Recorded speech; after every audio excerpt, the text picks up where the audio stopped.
What an exciting time to be a part of this great organization. Big hand for Allison. That was a great job, Allison. Thank you. Really good. I've heard that speech about 5 times in the last couple of days, and every time I'm like, I want to be in the manufacturing software business. Then I know I'm too stupid.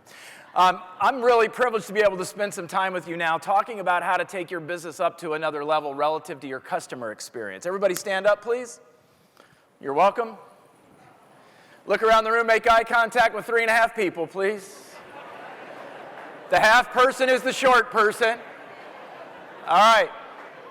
Here's what I need for you to do, please. I need for everyone in the room to find somebody in the room that it looks like you can trust, somebody who doesn't work with you. Quickly, everybody gets a partner, no threesomes, go.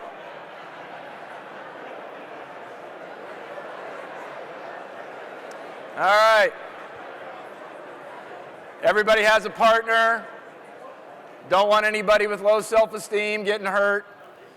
All right. Now, what you may not know about me, if you did not read the program yet, is I have advanced degrees in psychology. So this is not counseling, what we're about to do. I used to run a psychiatric hospital in California. I realize that's redundant. So just a simple conversation with your partner in 10 seconds or less, okay? So don't start with, well, it all started on a gray day in 1990. Just 10 seconds or less answering this question. What is the biggest challenge you are currently facing in your job every day? The biggest challenge you're currently facing, the only answer you cannot give is, I don't have enough time. Other than that, any answer will do. 10 seconds or less, go.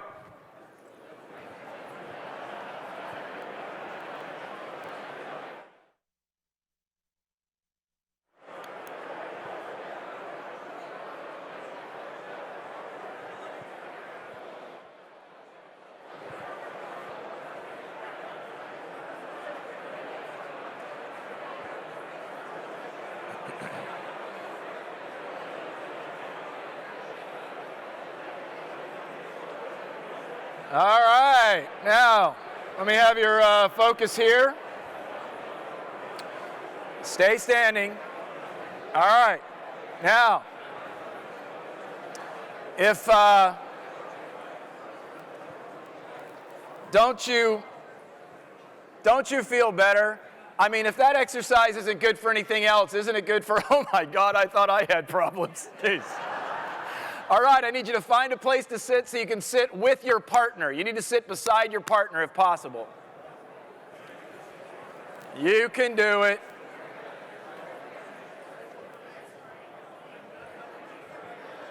All right. Well done. Good job. I think we have the same number of seats as when you stood up. All right. Okay, turn and face your partner, please. Raise your right hand. Put your right hand against your partner's right hand. Don't get nervous, germaphobes. Don't get nervous. Choose an A person and a B person. Between the two of you, choose an A person and a B person. All right. Keep them together. Here comes a psychological test. You ready? A people. A people, push. B people, why are you pushing? I said, A people push. B people said, I don't think so, control freak. Don't think so. You can put your hand down unless you're just enjoying it. The conference is young. I said, A people push. B people said, not so fast pushing. Now here's the question. B people, why did you push back? It's a natural tendency.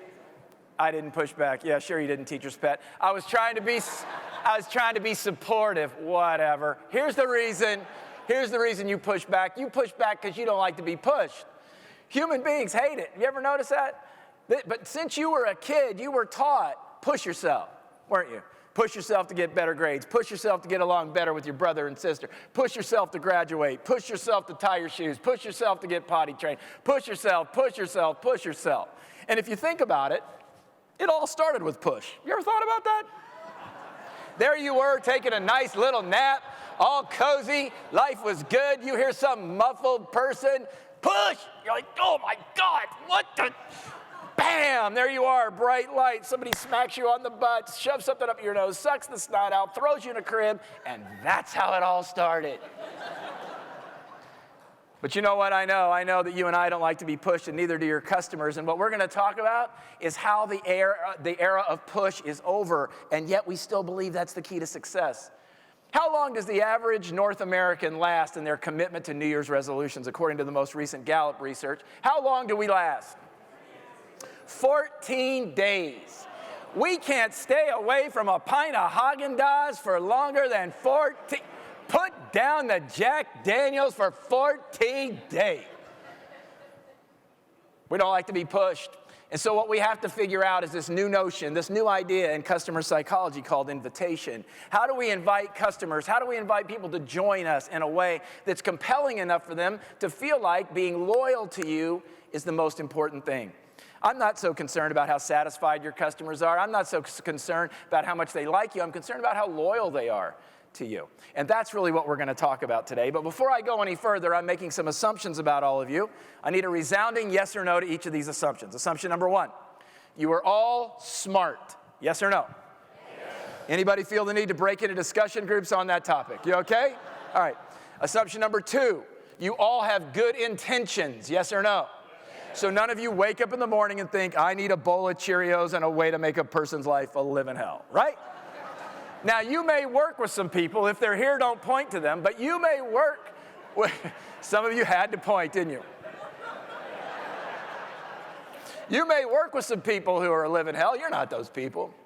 Here's assumption number three. Despite your good intentions, there are days when the way you intended your day to be when it started was absolutely nothing like your day was when it ended. True or false? True. You intended to get up in the morning and eat some granola and go to the gym, didn't you? But you ended up face down in a box of Krispy Kremes. You see, here's the great challenge. The great challenge of creating amazing customer experiences is the extent to which we are able to bridge the gap here. The gap between the experience we intend to create and the experience we actually create. You see, what organizations that are powerfully successful do is they're able to bridge the gap between intent and reality, between what we want to do and what we actually do, between the people that we intend to be when we get up in the morning and the people that we are when we go to bed that night. But intention doesn't appear to be enough because there still exists a gap, even for smart, well-intended people like me and you. So the question I want us to explore this morning is this: why? Why the gap between what we intend to do and what we actually do? Why do you think? Just be brave, little buckaroo. Shout out the reasons you think smart people still have a gap. This is the interactive part of the session. Why do you think there's still a gap between intention and reality? Yeah, there you go. I'll tell you what let's do. Let's do my favorite part of any session. This came about as an accident about 10 years ago. I was speaking at a hospital, and I just did this, what we're about to do, and it's caught on, so we're going to do it here this morning. It's now famously known as an excuse-a-thon. Now, here's what an excuse-a-thon is. What I know in my conversations with Allison and Melissa and Kelly and all the people who have done such a wonderful job setting me up for this conference and preparing me, they tell me that the great customer base, you folks, of Exact McCullough, never make excuses. But that you have some friends who are a little messed up. So we're just going to talk about your friends for the next few minutes, not you. So anything you say in the next few minutes has to do only with your friends. So don't be shy. If you shout out something, we're not going to think you're talking about you. You're just talking about who, everybody? Your friends. Now here's how the excuse-a-thon works. You're going to shout out excuses from the audience that you've heard from your, and I'm going to write them on the flip chart. Now, the only way this exercise works is if you use a whiny tone of voice when you shout them out. Now, I coach about 20 or so senior level executives. The one I hear most often is, Mike, I do what you suggest. I just don't have enough time. Now, don't be shy. It's a big room, 400 or 500 people here, so you're going to have to shout them out for me to hear you. Any excuse you've ever heard your friends, family, kids, anyone use, and I'll write them down. Go. Past experience. What else? No resources. Their fault. Other priorities. What else? Not my job. You're a little better at this than I expected. Go ahead. What else? All right, don't have enough time, past experience, no resources, it's their fault, I have other priorities, no money, staff, it's not my job. What else? Yeah, let's just put no equipment or no technology. The internet's down. What else? No follow through. I got money. Lazy. Thanks for that confession, sir. Lazy. Oh, I mean about your friend. Somebody said, don't know how. I'm crazy. That was a nice one. I just don't believe you. I'm forgetful. I feel you, brother. What else? Interruptions.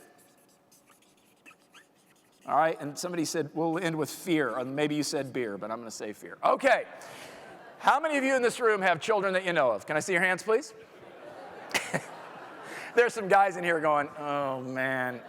Oh. How many of you in this room have certain behavioral expectations of your kids? How many of you in this room have had to have at least one conversation with the little brat because they failed to live up to your behavioral expectations? Let's pretend we all have a 5-year-old. I can't make it so, but let's just pretend we do. And we've met a new family in the neighborhood. They have a 5-year-old as well. We've invited them to the house tonight for dinner and cocktails. And prior to their arrival at the house, we decide to have an obligatory conversation with our 5-year-old. It goes like this. Come here. No, put that stuff down. Hey, come here. Listen to me. We're having company over tonight. They have a 5-year-old just like you. Well, I don't know if they're just like you, but I know they have a 5-year-old. And this kid's new in the neighborhood, doesn't have any friends. And I want you to make them feel welcome because you remember how it was when you didn't have any friends. In fact, I'm kind of surprised you have any friends now. It's all about self-esteem, right? That's what it's about. So I want you to mind your manners, share your toys, make this kid feel welcome. Do you understand? The child dutifully says what? Which we know is a? And then we say, what I don't understand why we say to kids, we say, now don't make me tell you again. Like somehow the kid is in their room hatching a plot for yet another lecture by their parents. We dismiss our child. We go about preparing the home for dinner tonight, absolutely certain that our parenting skills are going to manifest themselves in all of their prowess tonight. That our child's behavior is going to be exactly as we expect it to be, and that our new friends are going to say, wow, if you want to be a parent, that's the family to follow. And then at 6 o'clock that night, right on cue, there's a knock on the door. We go to the front door with our 5-year-old in tow. We walk to the front door. We open the front door. We introduce our 5-year-old to their 5-year-old, and to our horror, our 5-year-old has an attitude. We cannot believe it. They sound like a semi-truck stopping.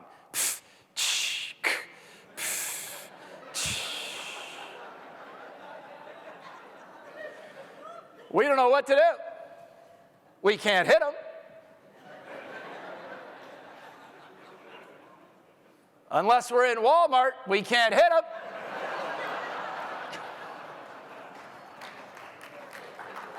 Now, is it just me, or when you're in a Walmart, is some kid getting his butt kicked? Have you ever noticed that? Hey, get in the truck. Get in the truck. I'm finding my teeth. We're going to the truck. We can't hurt our kids' little self-esteem. Can I ask all of you a question? When you were a kid, did your parents care at all about your little self-esteem? My mother didn't care. My dad and mom didn't care. My mom drugged me down the center aisle of church during church, beating my butt. I'll send you back to Jesus. She didn't care about my little self-esteem. Every kid gets a trophy. When did that start? Listen to me. If your kid sucks, they don't deserve a trophy.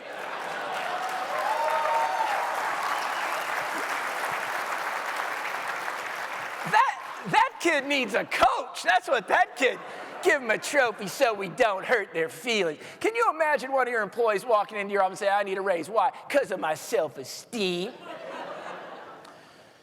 Wear a helmet when you ride a bike. When did that start? My dad thought a concussion made me smarter. When I was a kid, I'm the oldest of 3 boys. My brother just younger than me. He's 13 months younger than me. It was a long winter. And We're very competitive in my family, still to this day. Corey was the very, very, very talented athlete. And he challenged me to a bike race one day when I was about 9 years old, and he was 8. And I thought, I'm going to kill him on this bike race. This isn't even fair. I got a 10-speed. He's still got that little banana seat, whatever that thing is. And he said, I want to challenge you to a race. And I said, okay. He said, let's get to the end of the road. We're going to race down the street. We're going to get to our driveway. We're going to skid, do a U-turn, race back to the end of the street. Whoever wins has to buy the other brother ice cream from the pervert in the ice cream truck. Right? I mean, seriously, right? Come on. And so we get to the end of the street. And Corey says, on your mark, get set, go. He was remarkably friendly. He's never friendly when he competes. And so we're racing, and I'm ahead of him, and I'm crushing him. I'm starting to feel bad a little, not that bad. I get to the driveway. I hit the brakes to skid. No brakes. 0 brakes, not a single brake. I hit the garage door doing about 80 miles an hour. Boom! The whole house shakes. I flip over face first in the garage door. I'm going so fast, the rear of the bike comes up, hits me in the back of the head. I've got a bloody nose, fat lip. I'm laying in the driveway. My brother is laying in the front yard. I disconnected your brakes. Really? Really? Looking for a little reinforcement. I go in the house, my dad's standing in the kitchen. He looks at me and says, what happened to you? You get in a fight? I said, no. I was racing Corey on my bike, and he disconnected my brakes, and I hit the garage door. My dad looked at me and said, you hit the garage door? Whose garage door did you hit? I said, I hit our garage door. He said, you better not have messed up my garage door. Worried about a little helmet. What are you talking about? We need to toughen up a little bit. Our kids walking around the house showing their rear end to this other little kid being a nasty little kid. We can't hurt them. Can't hurt their feelings. So occasionally we go up and grab them on the inside of the bicep and pinch a little, right? Am I alone here? So Child Protective Services doesn't find the wound. And then, and finally they take their little kid to Dr. Phil for a little relationship rescue. And now we're going on a hunting expedition, aren't we? You ever notice when you're mad at a kid, you can barely talk? We just had a conversation. What happened? Your child looks at you like this. I don't know what you're talking about right now. Didn't we have a conversation just a few hours ago about my behavioral expectations? Yes, I seem to recall such a conversation. It was actually more of a lecture. Didn't you agree to abide by my expectations? Yes, at the time, your expectations seemed completely reasonable. Then what happened? The kid says what? Yeah. So you look at the kid and you say, I really want an explanation. Your child looks you right in the eyes and says, do you really want an explanation, or is that simply a rhetorical question? No, wise guy, I really want an explanation. So your child looks you right in the eyes and says, you know, I got to tell you, I gave careful consideration to your request for me to be nice to that kid. But after soccer and t-ball and all you got me doing every day, I didn't know how to be nice to that kid. Plus, with my past experiences, I didn't think I really had the resources to do it. Plus, the kid's kind of a brat. I thought it was his fault, and with all the other priorities I have, I didn't really think I could do it. But then it occurred to me, the real problem in this family is a compensation problem. You know, I'm only getting about 50 cents a week from you right now. If you'd crank it up a little bit, you could get more than a grin out of me. But right now, a grin's all 50 cents is really worth. But I would even be willing to do that. I would be willing to stretch myself, Mom, if we could solve the staffing problems. You know, I'm an only child, and I'm carrying nice all by myself. If you and Daddy get busy and knock out a couple more kids, we could spread nice amongst all of us. But right now, I'm carrying it all by myself, and I don't think it's my job. Plus, since when does a 5-year-old have the equipment and technology to be nice to another kid? I've told you we've got staffing problems, and I can't follow through anyway at my age. Plus, I'm so tired of you and Dad talking about politics all the time, I just decided to be lazy. And speaking of you and Dad, after watching you two get along, I don't really know how to get along with another person. Plus, I think that kid's crazy anyway, and I didn't believe you at the time, and I just kind of became forgetful because of all the interruptions. Plus, did you meet that kid? He has a fascination with military equipment. He scares me.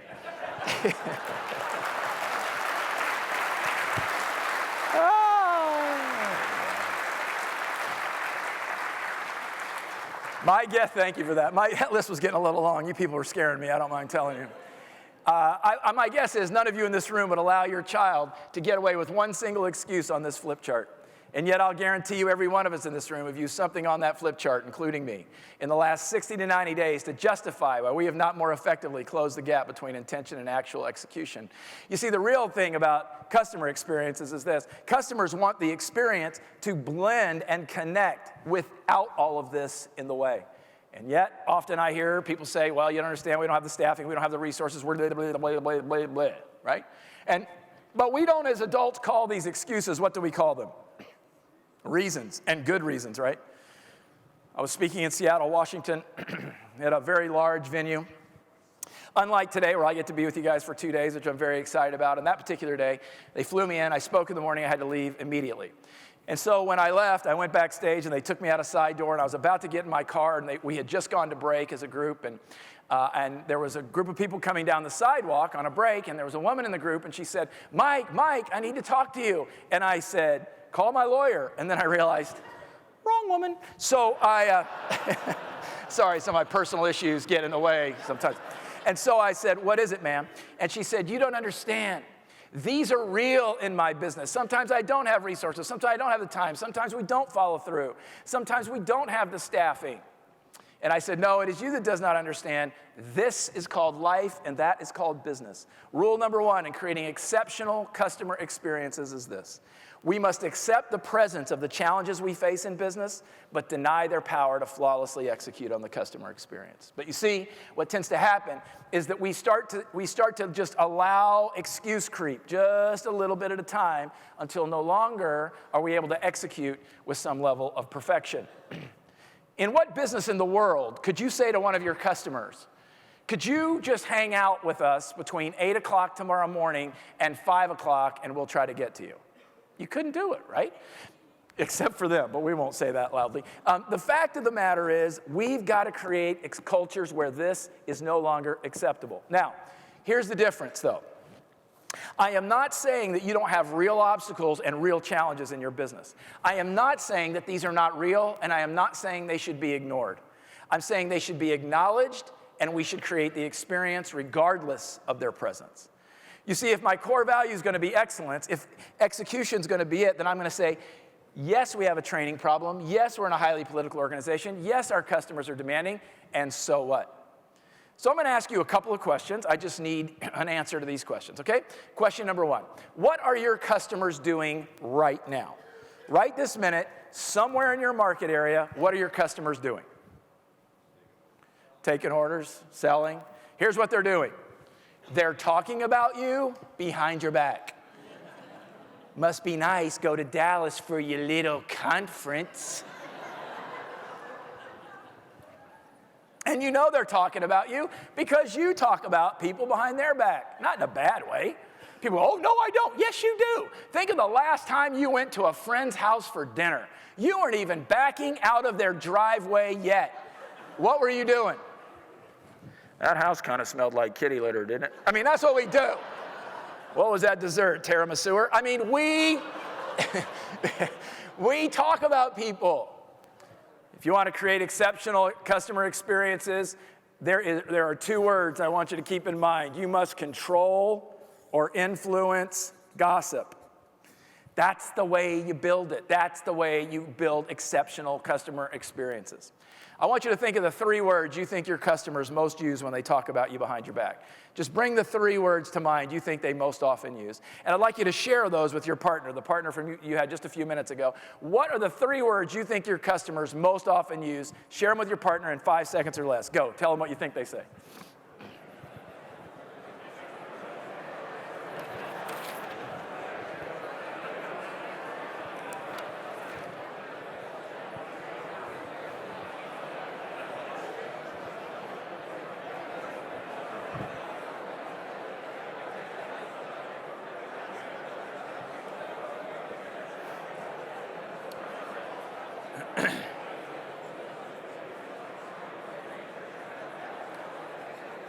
All right.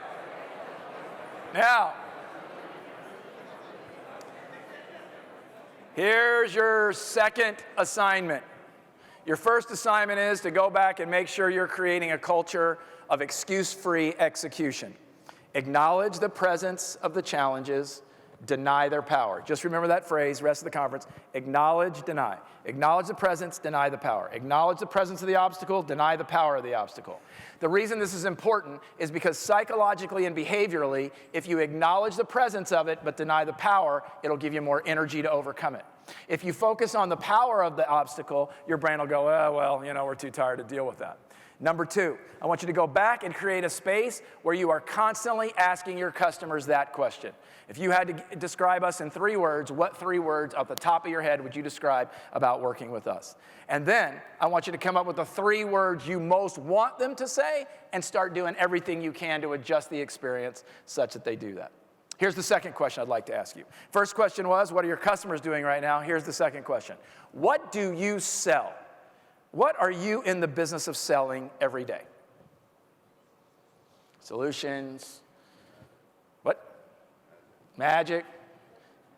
Relationships. Health. Service. Those are great, you guys. Thank you. They're wrong, but they're great. Here's what you sell. Don't ever forget it. You sell an experience. This experience, and it is the only, hear me now, the only significant differentiator in your marketplace. In about the early 1900s, we were in an agriculture-based economy. An agriculture-based economy, late 1800s, early 1900s, we basically made all of our money growing stuff, either from the earth or raising stuff on the earth and selling it. That was agriculture. Then the industrial-based economy came, we started manufacturing stuff. We started creating widgets. Then we realized there were a lot of widget makers in the space, and somebody came along and said, we can differentiate ourselves based on the service that we give. So we entered into a service-based economy. Most of you, what do you think the average age is in here? Look around, look at the people next to you. What do you think the average age is? 38? 34? No, 28. Okay. It's all about the ratings, baby. So then, in about 1993-ish, the economy changed significantly, but because most of us in this room, including me, were raised and taught and trained in a service-based economy, we still held on to the belief that service was the primary differentiator. Let me share some fact with you. More money is traditionally spent on customer service training than on any other single topic in North America, other than leadership training every year. And yet, have you noticed that by and large, in your experiences with people who serve you, that customer service tends to be getting worse, not better? Have you noticed this phenomenon? The reason is because we don't really understand that while service is critical to your success, it isn't the most critical. What's the most critical is what is the experience that you create on a daily basis. And what's the difference in experience and service? Here's the big difference. The difference is experience is how it feels and what I participate in as a result of being with you. Service is a part of that. Quality product is a part of that. Dependability is a part of that. On-time delivery is a part of that. Minimum downtime is a part of that. But ultimately, when people evaluate you, they evaluate this. You know how your significant other evaluates you on a daily basis? The experience you create for them every single day. If you create living hell, that's why they don't like you anymore. The fact is, too close? Too close. All right, I need to talk to the boys in the room just for a second. Ladies, if you could just drift off to Hawaii for a moment. These questions I must ask the boys in the room. Now, men, you're going to be scared. If you've got a woman in your vicinity right now, you're going to be scared to answer these questions. Ladies, we know that you're smarter than us, you're more talented than us, and we know that we would die in a puddle of our own pee were it not for you. We know. We also know that you know the answer to the questions I'm about to ask much better than the boys do. But just for a few seconds, boys, I need you to man up and answer these questions like the men that you wish you were, okay? Now, ladies, you may not answer. There are 2 yes or no questions, men. Here we go. Men, can a man in his mid-40s buy a convertible if he wants one, men? Yes or no? No. There's a couple of guys sitting next to the ladies. What? Can I? I know I don't know you, but can I? Question number 2, men. Ladies, hold tight. Zip that lip. I know it's going to be hard for you in this particular case because you know better than us. Men, It doesn't mean we're having a midlife crisis, does it, boys? Look at the guys. Does it? I'm 53 years old. When I turned 45, around that age, I was coming home from a trip like this, and I'm not home very much. Last year, I did about 90 of these engagements around the country, 185,000 air miles, not home very often. So when I got home, I decided, doggone it, I deserve a new car. Now, I had a nice car. I didn't need a new car, but since when does need? I am about spending money on stuff you don't need with money you don't have. So I said, I'm going to go buy a car. So I got my beautiful, fine car. I drove to the dealership, and I bought a new convertible. Not because I was having a midlife crisis, but because I deserved it. So I bought the convertible. I went and met some friends at a restaurant for dinner. I pulled up to valet parking, because my ego is that big. And when I pulled up to valet parking, as fate would have it, my friends and their significant others were standing out front of the restaurant. I was like, wow, that's amazing. I get out of the car, and my friends are standing there, and my friends are like, whose car is that? Well, that's my car. They're like, that is not your car. I said, yes, it is my car. I showed them the paperwork. They're like, you are having a midlife crisis. I said, no, I'm not. They said, yes, you are. Relax. They're all like, I need to buy a convertible. What's a 45-year-old man need with a convertible? I'm like, take it easy. It's just a car, everyone. Take it easy. And then one of the ladies needed to go to the restroom. We were standing outside, and I don't know what this is about, ladies, but she had to go, and so apparently all 8 of them were like, wow, that's weird. Me too. And then so guys don't do that. It's really weird if dudes do that. Like if we're a bunch of guys standing together, I'm going to run to the restroom. All the guys don't go, me too. It just doesn't happen. As soon as the ladies went into the restaurant to go to the restroom, only the boys were left standing outside. And I noticed a couple of the guys just looking at the door of the restaurant, waiting for the ladies to clear the door. And as soon as they did, one of my buddies said, that's the baddest car I've ever seen, man. Where did you get that car? That is beautiful. How did you get permission? I didn't ask permission. She hasn't seen it yet. So I said,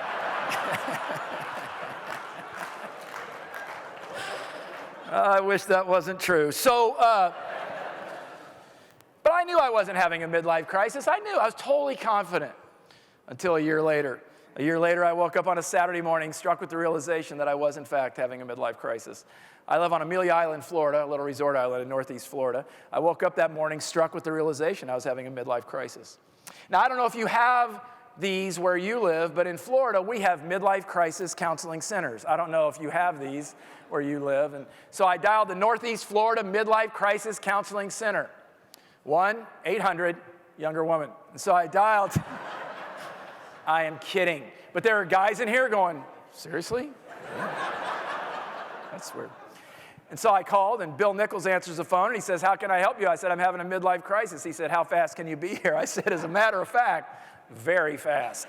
And so I got there, and I pulled in, and I walked into the Midlife Crisis Counseling Center of Northeast Florida, which happens to be in a dealership. What are the chances of that? What kind of dealership do you think it was in? Harley Davidson, baby. I walk in that dealership. Bill meets me at the door. He said, how can I help you? I said, I'm having a, he goes, no, you must be Mike. I said, how do you know? He said, I saw the car. I said, shut up. And he said, how can I help you? I said, I'm here to buy a motorcycle. You know what Bill said? I'm very sorry to hear that. I said, why are you sorry to hear that? He said, I don't sell motorcycles, Mike. If you want a motorcycle, you need to go down the street and buy a Honda. He said, I sell freedom. I said, well, that's what I was looking for anyway, actually. He said, you got to go to school. And I said, what school? He goes, it's called Rider's Edge. It teaches you how to ride a bike. And so they sent me to a school. It's really cool. They take you out in this big parking lot, put you on a little motorcycle so you don't kill yourself. They throw 2x4s in front of you and oil and children and all kinds of stuff. And if you don't kill yourself or somebody else, they give you a certificate. And the certificate says you're hereby entitled to ride a motorcycle in any parking lot in Florida, which is awesome. And so I got the bike, I got my certificate, I flew away to talk to a great group like you, and I came back, and I had already put a deposit on a bike. And I walked into the dealership, and sitting in the center of the dealership was my brand new Harley Davidson motorcycle with a card on the seat that said, I'm going home with Mike. Do you know how long it's been since anyone has said that to me? I said, yes, you are, baby. Yes, you are. And so I stand there looking at that bike, and I realize I probably don't look like a Harley rider to you. And then a guy walks up who's a stereotypical Harley rider. He's a big dude. He's about 6'20". I mean, he's giant, wide. He's got one of those shirts on with no sleeves, hair in places people shouldn't have hair, not much on his head, which you ladies probably don't realize. One of the tragedies of being a man is when our hair falls out, it grows wherever it falls. It's very weird. Like, and it's never a lot. It's just like one. Boop! It's really terrible. And dude's got tattoos. I love Jennifer with an X through it. Says Lisa under that. I'm like, and ponytail, most of his teeth, knives, belts, automatic weapons. I mean, the dude was scary. And he's got his arms folded, big, muscular guy, and he looks down at me and he says, hey. Yeah. Is your name Mike Staver? I said, no. Is that your bike? Yes, sir. He said, that's a beautiful bike. He reached in his pocket. He pulled out what looked like a little business card. He handed it to me. I said, what's this? He said, that's my cell phone number. I said, no offense, but what do I need with your cell phone number? He said, you're a part of the family now. Let's get out there and ride. I said, yeah. I was too scared to ride it home, so I had him take it to my house on a trailer, but that's a true story. So, but by the time I got home, I had about 6 messages on my cell phone, and they all said the same thing. Welcome to the family. Let's get out there and ride. And only 2 of them were from Harley-Davidson. The rest of them were from riders who were in the dealership at the time I was there, who asked, who's the guy with the new bike? Give me his contact information. We want to make him a part of the family. A significant percentage of Harley-Davidson riders say they are so loyal to the brand that they would tattoo the name Harley-Davidson on their body and take it to their grave. Here's my question for you this morning. How many of you are creating the kind of customer experience for your customers every day that they're loyal enough to you that they would tattoo your logo somewhere on their body and take it to their grave? Now, I don't want to mess up Allison's big surprise, but we do have a tattoo artist here. And just take a look at that and ask yourself where you want to put it. So the real question is not, the real question about Harley is not so much should you buy a bike, because I will tell you, up until about 1997, a Harley-Davidson motorcycle was not the most dependable motorcycle on the road. That was 1996. Last year in July 23rd, I left on my bike and rode the perimeter of the United States on my Harley. I was gone 41 days, 12,000 miles, 9 national parks, most amazing experience I've ever had. Every single place I went, I pull into a gas station, I pull into a grocery store, I pull into a hotel, I pull into a restaurant. Somebody walks up to me and has a conversation with me, a total stranger, not because of the bike, because the perception is that I am part of some kind of culture or family connection. You can do that exact thing in your business. But in order to do that in your business, you've got to create such compelling experiences that you understand that it is less about the product than you believe it is. Sure, does it have to be dependable? Sure, it has to be good. But your customers care less about that than they do about the overall experience. Now, they may not say that to you because they don't know how to put it into words, but you know you do it yourself. All of you in this room drive by certain restaurants to go to a particular restaurant that you like. You've been to certain places on vacation that was not what the brochure promised, and because the beach was beautiful and the hotel was nice, it wasn't enough because the overall experience wasn't good enough. When you evaluate Exact Macola going forward, it'll have something to do with the product, and this morning at this next general session, you're going to hear the coolest stuff. I've been through the presentation twice with Scott. You're going to hear great things that are coming your way very soon, but ultimately what you want is a great experience. And so my question for you is this: what is the gossip? What is it that you're doing that's wildly tattooable? And how are you creating that experience such that you're very successful? All organizations go through the 4 seasons, and I don't mean the hotel. Let's talk about how businesses evolve, no pun intended, through the 4 seasons. When life is good and everything's fresh, what season are we in, everybody? Springtime. I'd like you to think back to a job you've had that you really loved. Some job that when you first got it, you thought, this is the greatest job ever. Hopefully it's a job you currently have. When you got that new job, you showed up to work when, everyone? Early. took a short lunch, the boss came to you and said, can you work a little overtime? On the first day, what do you say? Sure, my motorhome's parked out front. I wasn't even going home. 6 months goes by, they ask us for a little extra time. What do we say? You're lucky I even work here. Spring is the season when all things are new. All things are fresh. It's also the season of planning. The second season is summer. I'd like all of you to think about where I live. I live in the great state of Florida. What's summer like where I live? Hell is what it's like. I moved from California in 1999 to Florida. Now, when I lived in, any here from California? Any of you here? You know in California we don't have bugs, right? What do we got? Ants? I mean, that's the worst. And they're so nice. They just come in, hey, a little thirsty, need to grab some sugar and some water. I'll be out in a second. Everything's good. Not Florida. Florida, we have bugs as big as pterodactyls. They're like farm animals. I mean, unbelievable. In Florida, you have to have contracts for them to spray poison in your house on an annual basis so they do not kidnap your children. I've never seen anything like it. I ran into a bug in my garage the other day. Literally ran into a bug. It looks at me like, what, you want a piece of me? Is that how it's, what? Huge. Summer is the period when the heat is on and there's a delay in the payoff. Summer is that period in your life when you're working really hard at something and don't necessarily feel like you're getting the results. How many of you in this room have ever, at least one time in your life, felt even remotely burnt out? Can I see your hands, please? Yeah. The rest of you are just too tired to raise your hand, aren't you? So, you know those moments when you're like, this is not what the brochure promised. Let me share something with you.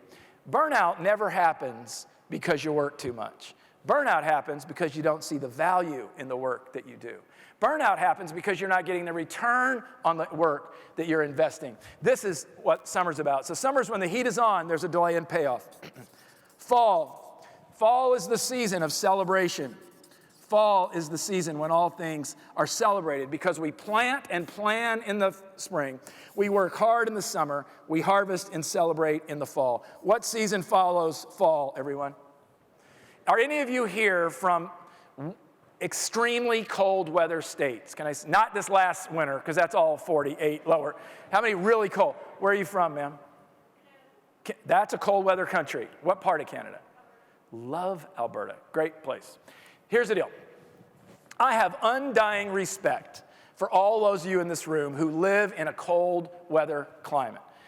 I don't get it. I've lived my whole life in California and Florida. It can get cold where I'm from. It can get down to 50 Fahrenheit. Yeah, it's bad. When I started my company in 1993, I was looking for customers. Check that. I was desperate for customers in 1993. One day the phone rang, because that's the best way to sell. Just sit there and wait. And the phone rang. I picked it up, and it wasn't a telemarketer. There is a God. And this voice on the other end says, "This is Mike Staver." I said, "Yes, it is." They said, "We'd like you to come work for us." And I said, "Great." And they said, "We need to check availability for dates." I said, "Whew, I'm glad you called right now." And I said, "Let me look." Yes, yes, it does appear that date's available, and most of the 364 around it. So, where are you? They said, "We're in Fergus Falls, Minnesota." Really? And so I went, okay. Now I'm in Southern California. And so I have advanced degrees, but I'm so stupid. What question did I ask? Is it cold there in February? Yeah, it's a little chilly there, sweater boy. You might want to bring a little something. They wanted me to come the second week of February. I said, okay. I went to my local department store, my favorite place to shop. Went to my favorite salesperson there and said, I'm going to Fergus Falls, Minnesota in February. What do I need? My Southern Californian salesperson, who's a native of Southern California, said, it's no big deal. All you need is an overcoat and a pair of gloves. So I bought an overcoat and a pair of gloves. I asked the question all of us ask when we put a new outfit on. What's the question? How do I look? Said, well, you look great. You need a little color, though. So she said, I needed a scarf. Now, I don't think you folks from Alberta and other parts of Canada and cold weather states would call this a scarf. You'd probably call it toilet paper, but I look like a scarf to me. I got on a Northwest Airlines jet, Orange County, California, 1993 in February. It was a bitter cold day that day, 60 degrees Fahrenheit in Orange County. We flew to Minneapolis, Minnesota. Ladies and gentlemen, this is your captain speaking. We're on final approach to the Minneapolis-St. Paul Airport. The weather outside is overcast skies with a brisk wind from the north. The temperature, 0 degrees with a wind chill factor of 25 below.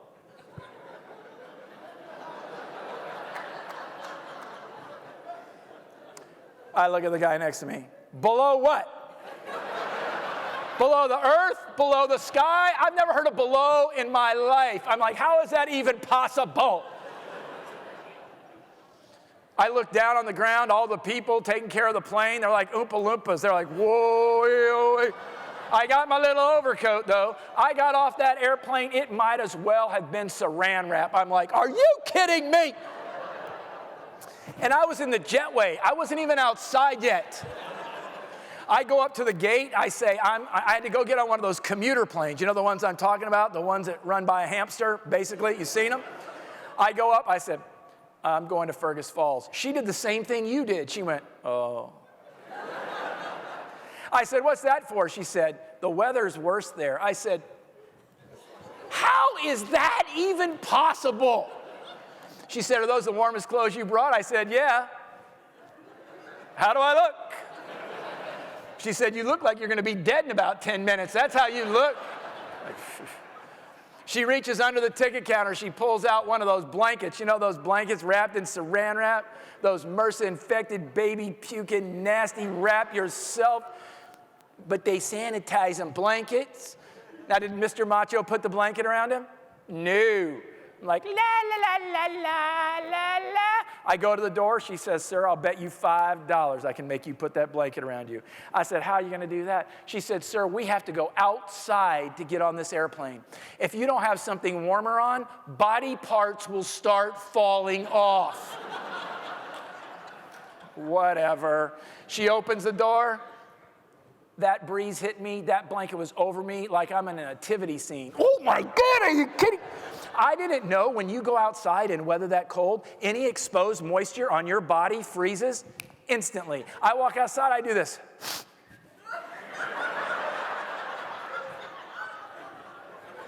I break off my nose, I shove it in my pocket. My teeth are chattering so bad, chips of enamel are flying out of my mouth like bullets.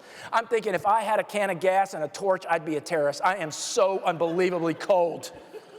We get on the plane, we fly north. Now, with all due respect to my Canadian friends, I didn't know you could fly north from Fergus Falls. I thought you'd just go over the top and end up in China. I did not know my geography. Ladies and gentlemen, this is your captain speaking. We're on final approach to the Fergus Falls International Airport, which is about the size of this stage, where we are going to make an attempt to land. A blizzard is blowing in from Canada. They're going to close the airport. File this under things you don't want to hear from the captain. But we're going to go ahead and give it a shot.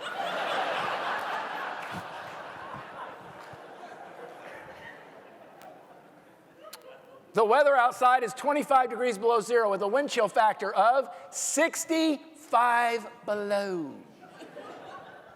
I'm not an engineer. Maybe some of you are engineers in this room. I don't know. But I know this. Your freezer at your house that freezes a chicken that hard operates at 28 degrees Fahrenheit above zero, which means at 65 below zero Fahrenheit, I could have come to your house, climbed in your freezer, and felt cozy. That's what I'm talking about. I think I'm not getting off the plane. You can forget it. I'm sitting right here. Then I realized they're closing the airport, which means I would be in the plane in the morning with a peanut in my hand like this. Meanwhile, across the aisle from me, there's a man. He's looked to be in his 70s. He's dressed quite differently than me. He's got some kind of brown boots. Have you seen these boots? Brown boots with fur growing, some kind of animal tucked in them. And then he's got plastic pants, a V-neck, a turtleneck, a parka, a hood, mittens, goggles. He has goggles. And he's sitting here, and I'm sitting here, and they're waiting to open the door, and this is him.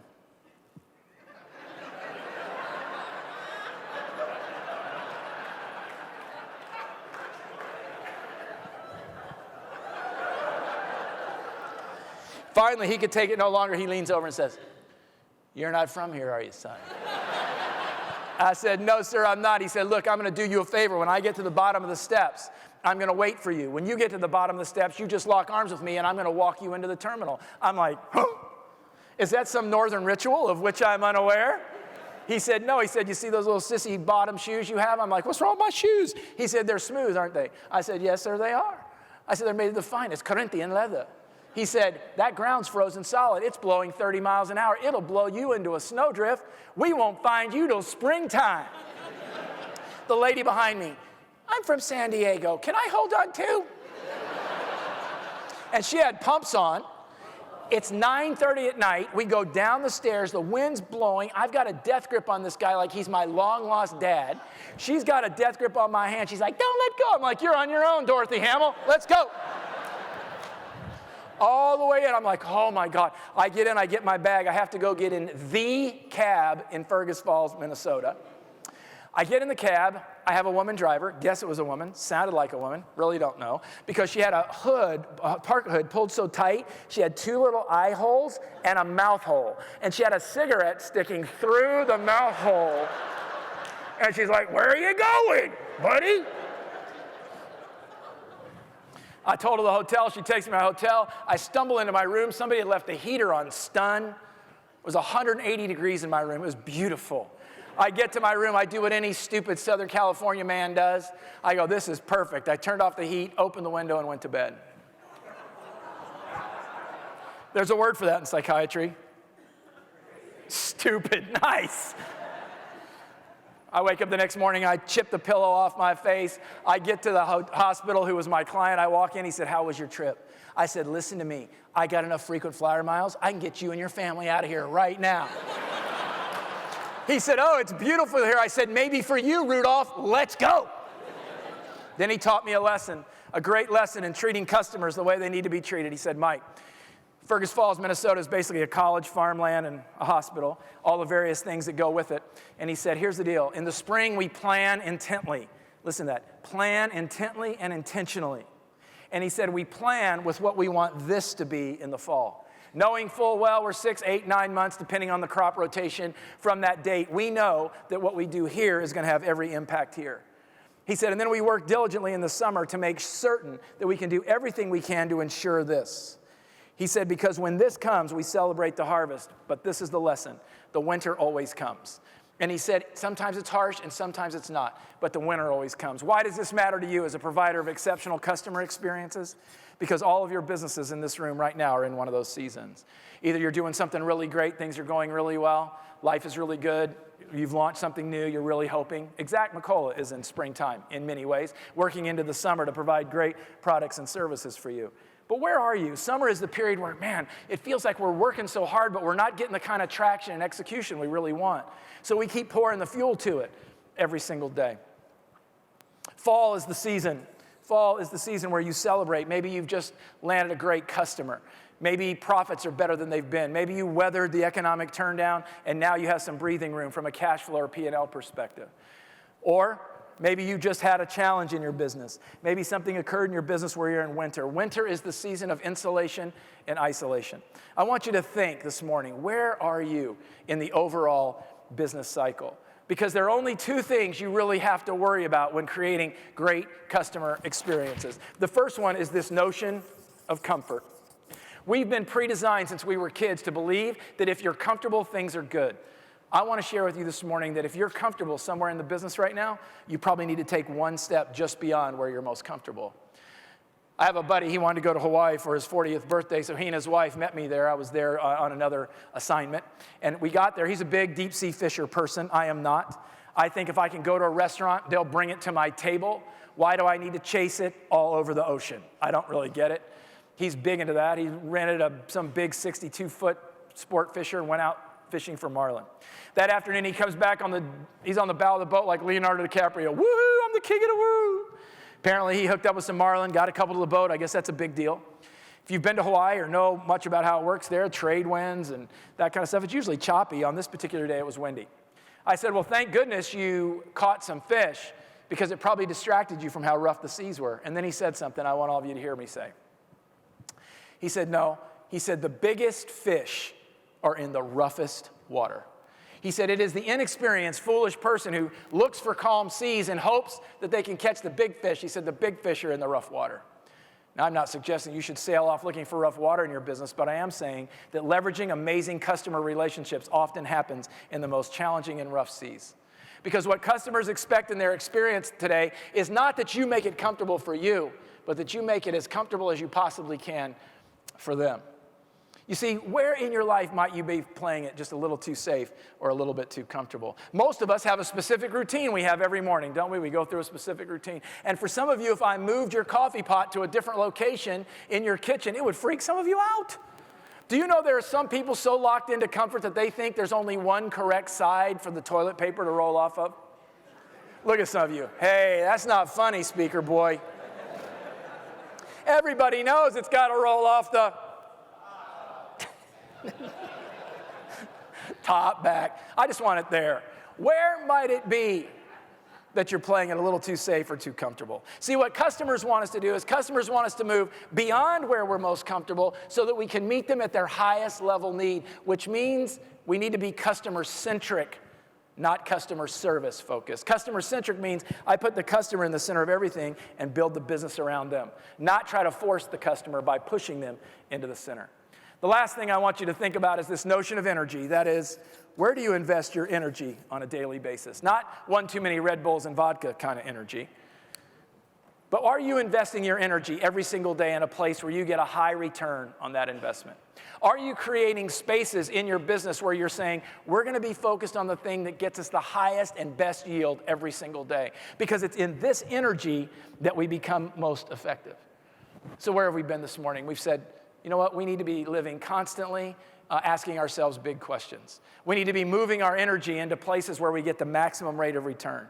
We need to understand that push no longer works, and we need to invite them to join us in a new and different experience so that people gossip about us in ways that are much different than they have before.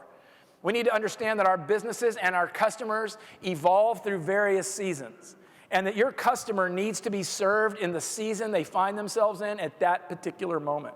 Which means you, in order to create that experience, must understand where they are at that particular second.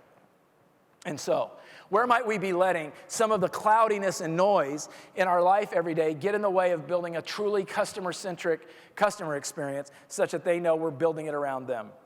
The best experiences you've ever had has been when they've said, where are you and how do we help make your life better as you define better? Let me give you a little bit of housekeeping before I let you go. Don't forget that everybody can win, all the customers in the room, sorry everybody else, can win an iPad at the end of the conference. You just have to go to the booth in the Solution Center, get your passport stamp, make sure you do it regularly. You got to be present to win tomorrow afternoon. So if you're here and your passport stamped, you're going to have that opportunity. Turn into the registration desk tomorrow by 2 p.m. Very important. Join us in the Solutions Center next door for the break that's coming up here in just a second. You, in an hour from now, look at your programs. We're going to start the next general session where you're going to hear about Exact Macola 10 and all of its beauty and detail, which is going to be very exciting. And don't forget, it's all about the bacon. Have a great conference. Be back here for Scott's big announcement. Thanks, everybody. Thanks.